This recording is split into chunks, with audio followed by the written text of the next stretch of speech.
Hi friends, எல்லோருக்கும் வணக்கம். Welcome to Happy Taste Buds. இன்னைக்கு நாம குழந்தைங்கள்ல இருந்து பெரியவங்க வரைக்கும் ரொம்ப பிடிச்சு சாப்பிடக்கூடிய சோலே பட்டூரா ரெசிபி எப்படி செய்யறதுன்னு பார்க்கலாம். நல்ல ஒரு வைடான பாத்திரத்துல 1/3 கப் ரவை, இது கூடவே 1/2 கப் curd, ஒரு 1 டீஸ்பூன் சர்க்கரை, அண்ட் இந்த டிஷ்ஷுக்கு தேவையான உப்பு. நான் இன்றைக்கி ஒரு 1/2 டீஸ்பூன் அளவுக்கு பவுடர் சால்ட் சேர்த்துருக்கேன். இதை நல்லா மிக்ஸ் பண்ணிக்கோங்க ஒரு 3-4 மினிட்ஸு. இந்த ரவை இந்த தயிரில் நல்லா சோக் ஆகணும். அண்ட் இந்த சுகரும் நல்லா கரையணும் இந்த கர்டில். அப்போ தான் நமக்கு டோர் நல்லா சாஃப்டாக கிடைக்கும். இது நல்லா மிக்ஸ் ஆகிடுச்சு. இதை தட்டு போட்டு மூடிட்டு ஒரு 3-4 மினிட்ஸ் இது சோக் ஆகட்டும். அது வரைக்கும் இதை விட்டுருவோம். இது பார்த்தீங்கன்னா ரவை நல்லா அதில் கர்டில் நல்லா சேர்ந்துருக்கு. இப்போ 1/2 டீஸ்பூன் அளவுக்கு பேக்கிங் சோடா சேர்த்துக்கலாம். கூடவே 2 கப்பு மைதா.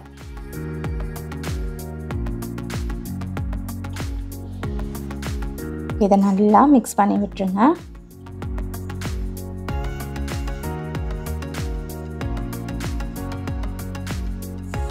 இப்போ தண்ணி நம்ம கொஞ்சம் கொஞ்சமாக சேர்த்து ஒரு சாஃப்ட் டோவாக பிசைஞ்சுக்கலாம்.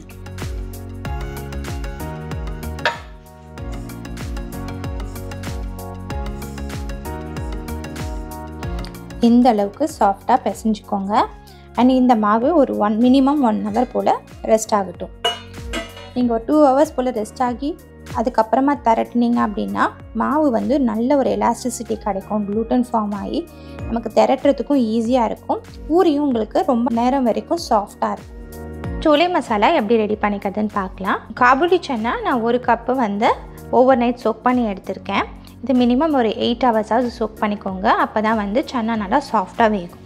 இந்த சன்னா கூட சேர்க்கறதுக்கு 2 டீஸ்பூன் டீ பவுடர், ஒரு சின்ன துண்டு பட்டை, 2 கருப்பு ஏலக்காய், 2 லவங்கம் சேர்த்துருக்கேன். இதை ஒரு பாட்லி மாதிரி ரெடி பண்ணிவிட்டு சோலையோடு சேர்த்துக்கலாம். இதே நீங்கள் டீ பேக்ஸ் வச்சுருக்கீங்க அப்படின்னா பிளாக் டீ பேக்ஸ் 2 சேர்த்துக்கோங்க. அது கூட மசாலாவை இதோட டைரெக்டாக ஆட் பண்ணிக்கலாம். இந்த வாட்டர் நம்ம யூஸ் பண்ண போகிறோம். ஸோ இதில் நான் கொஞ்சம் எக்ஸ்ட்ராவாக தண்ணி சேர்த்துருக்கேன். கூடவே ஒரு 1/2 டீஸ்பூன் போல் சால்ட்டு சேர்த்துருக்கேன். இதை ஒரு 5லேருந்து 6 விசில் விட்டு நல்லா சாஃப்டாக வேக வச்சு எடுத்துக்க போகிறோம்.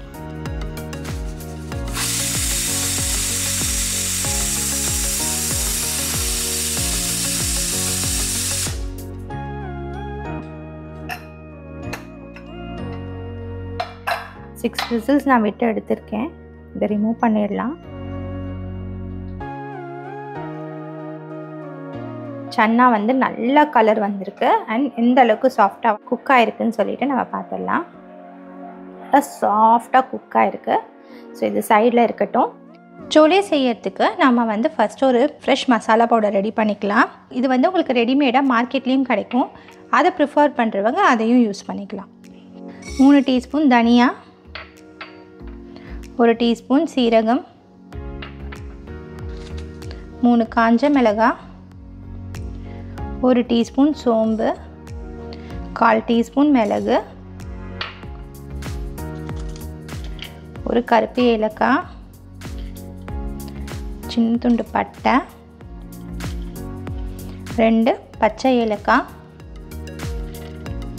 3 கிராம்பு. இது கூட நம்ம மெயினாக சேர்க்க போகிறது பார்த்திங்கன்னா போமிகிரானட் சீட் பவுடர், அனார்தனா பவுடர்னு சொல்லுவாங்க. இல்லை அனார்தனா சீட்ஸாகவே கிடைக்கும். சீட்ஸாக கிடைச்சா நீங்கள் இந்த ஸ்டேஜில் சேர்த்துட்டு ரோஸ்ட் பண்ணிக்கோங்க. அது 2 டீஸ்பூன் சேர்த்துக்கோங்க.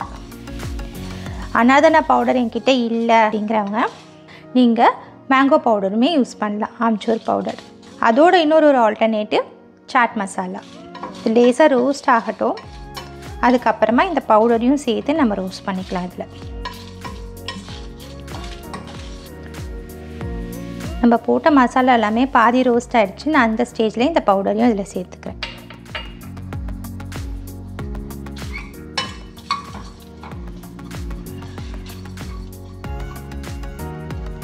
இப்போ நம்ம ட்ரை ரோஸ்ட் பண்ண எல்லா ஸ்பைசஸுமே நல்லா ரோஸ்ட் ஆகிட்டு நல்ல ஒரு அரோமா வருது.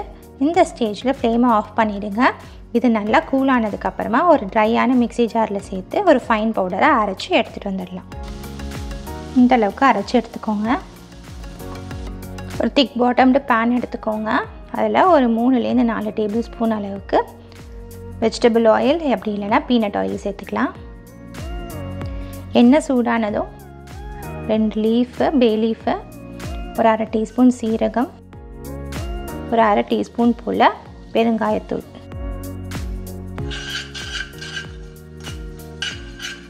நல்லா பொரிஞ்சு வரட்டும். இது நல்லா பொரிஞ்சு வந்த உடனே 2 மீடியம் சைஸ் ஆனியன் நல்லா ஃபைனாக சாப் பண்ணது சேர்த்துக்கலாம். இது நல்லா கோல்டன் ப்ரௌன் கலர் அளவுக்கு வதங்கணும்.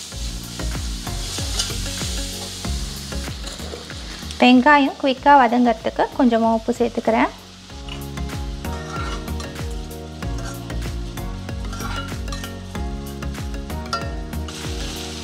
வெங்காயம் பார்த்திங்கன்னா ஓரளவுக்கு வதங்கிருச்சு. இந்த ஸ்டேஜில் இஞ்சி பூண்டு பேஸ்ட்டும் சேர்த்துட்டு வெங்காயத்தையும் சேர்த்து வதக்கிக்கலாம்.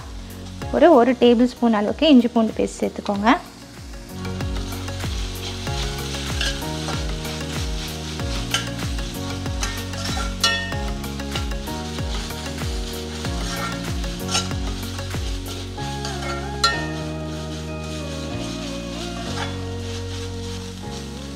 இந்த ஸ்டேஜில் நம்ம ஃப்ளேமை லோ பண்ணிவிட்டு மசாலா பவுடர் எல்லாமே சேர்க்க போகிறோம்.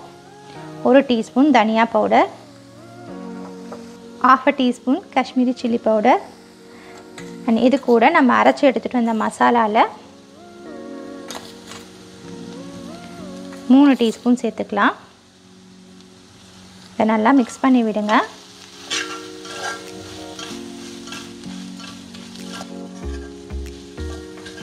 மசாலா பர்ன் ஆகாமல் இருக்கிறதுக்கு கொஞ்சமாக தண்ணி சேர்த்துக்கோங்க.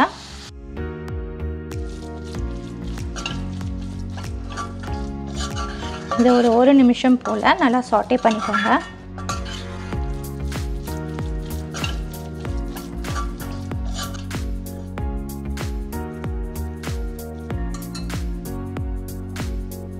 சாட்டே பண்ணிவிட்டு 2 மீடியம் சைஸ் தக்காளி பியூரே பண்ணி வச்சுருக்கேன். இப்போ அதை சேர்த்துக்கலாம்.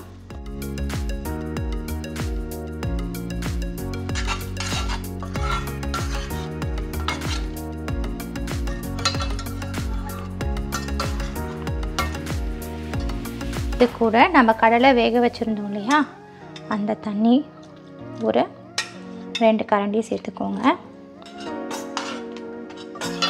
இது நல்லா கொதித்து எண்ணெய் பிரிஞ்சு வரணும். அது வரைக்கும் இது கொதிக்கட்டும்.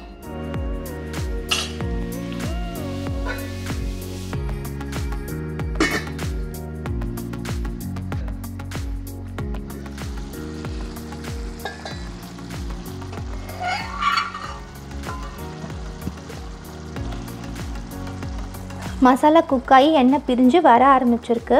ஸோ இந்த ஸ்டேஜில் நம்ம வந்து வேக வச்சு எடுத்தால் சன்னாவை சேர்த்துக்கலாம்.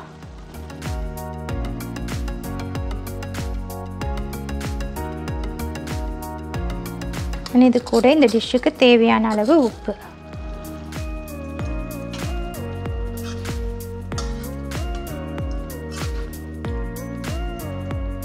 இதில் கொஞ்சம் சன்னாவை மேஷ் பண்ணி விட்டுருங்க. அப்போ நமக்கு கிரேவி சேர்ந்தாப்புல இருக்கும்.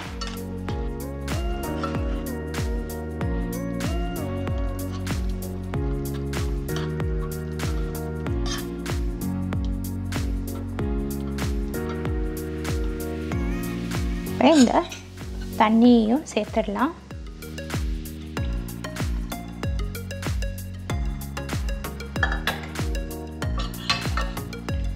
சேர்த்துட்டு நீங்கள் சீசனிங் செக் பண்ணி பாருங்கள், உப்பு அண்ட் நம்ம சேர்த்துருக்க மசாலா போருமா அப்படின்ட்டு. இன்னும் 1 டீஸ்பூன் சேர்த்தா எனக்கு சரியாக இருக்கும். நான் சேர்க்குறேன்.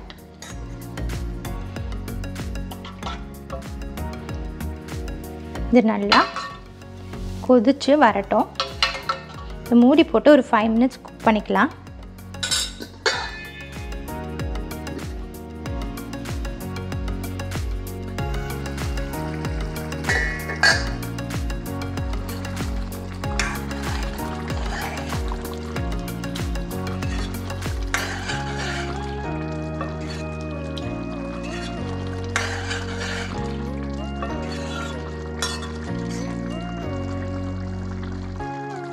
எண்ணெய் நல்லா பிரிஞ்சு வந்திருக்கு.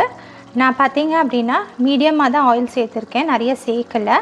ஸோ உங்களுக்கு நீங்கள் விருப்பப்பட்டீங்கன்னா இன்னொரு 2 டீஸ்பூன் ஃபஸ்ட்டு தாளிக்கும் போதே சேர்த்துக்கோங்க.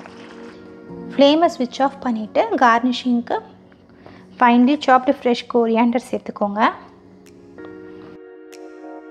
இதுக்கு ஒரு சின்ன தடுக்கா கொடுத்துருவோம். ஒரு தடுக்கா பேனில் ஒரு டீஸ்பூன் அளவுக்கு ஆயில் சேர்த்துருக்கேன். தடுக்கா பேனில் ஆயில் சூடானதும் 2 ஸ்லிட் சில்லி, க்ரீன் சில்லி, கொஞ்சமாக ஃபைனாக சாப் பண்ண ஜிஞ்சர், இது கூட ஒரு அரை டீஸ்பூன் வந்து பெருங்காயம் சேர்த்துக்கோங்க.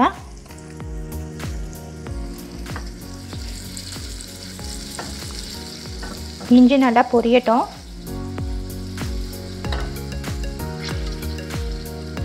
இஞ்சி நல்லா பொரிஞ்சதும் ஒரு அரை டீஸ்பூன் காஷ்மீரி சில்லி பவுடர். இது நல்ல ஒரு கலர் கொடுக்கும். இப்போ இதை ஆஃப் பண்ணிக்கலாம்.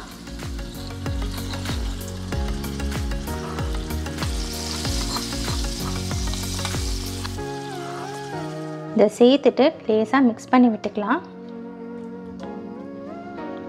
அண்ட் இதை லிட்டு போட்டு கவர் பண்ணி சர்வ் பண்ணும்போது நம்ம ஓப்பன் பண்ணோன்னா நல்ல அரோமேட்டிக்காக இருக்கும். மாவு பிசைஞ்சு வச்சு 2 hours ஆயிருக்கு. நான் ஆயில் ஹீட் பண்ண வச்சுட்டேன். ஸோ இதை ஃபஸ்ட்டு நாக் அவுட் பண்ணிக்கோங்க. நாக் அவுட் பண்ணிவிட்டு லேசாக பிசைஞ்சு வச்சுக்கோங்க.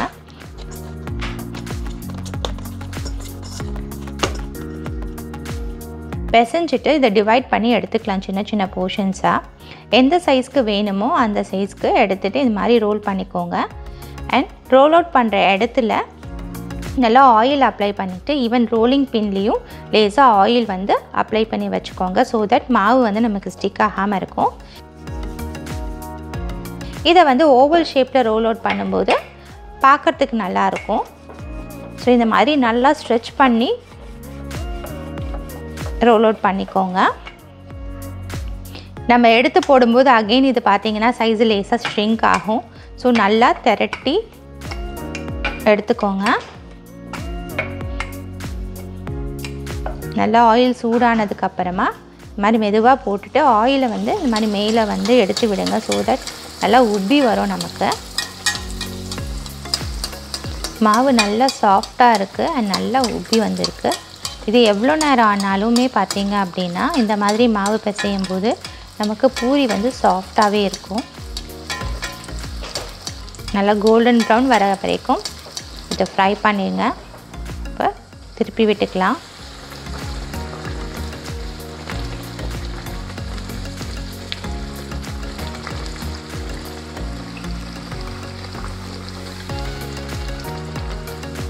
அவ்வளோதான். இதே மாதிரி மீதி இருக்க மாவையும் போட்டு எடுத்துக்கலாம்.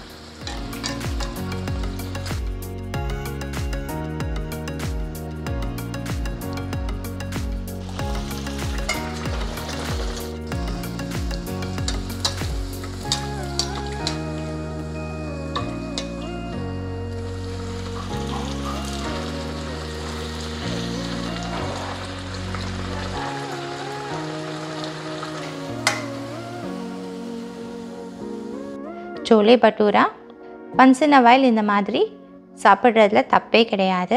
So enjoy your food. நீங்களும் ட்ரை பண்ணி பாருங்கள். இந்த ரெசிபி எப்படி வந்தது அண்ட் எப்படி பிடிச்சதுன்னு சொல்லிவிட்டு எனக்கு கமெண்ட் பாக்ஸில் மறக்காமல் சொல்லுங்கள். அண்ட் இந்த ரெசிபி உங்களுக்கு பிடிச்சிருந்துச்சுன்னா லைக் பண்ணுங்கள், ஃப்ரெண்ட்ஸ் அண்ட் ஃபேமிலிக்கு ஷேர் பண்ணுங்கள் அண்ட் நம்ம சேனலுக்கு சப்ஸ்கிரைப் பண்ணுங்கள். கூடவே பெல் ஐக்கானையும் ப்ரெஸ் பண்ணிடுங்க. தேங்க்யூ.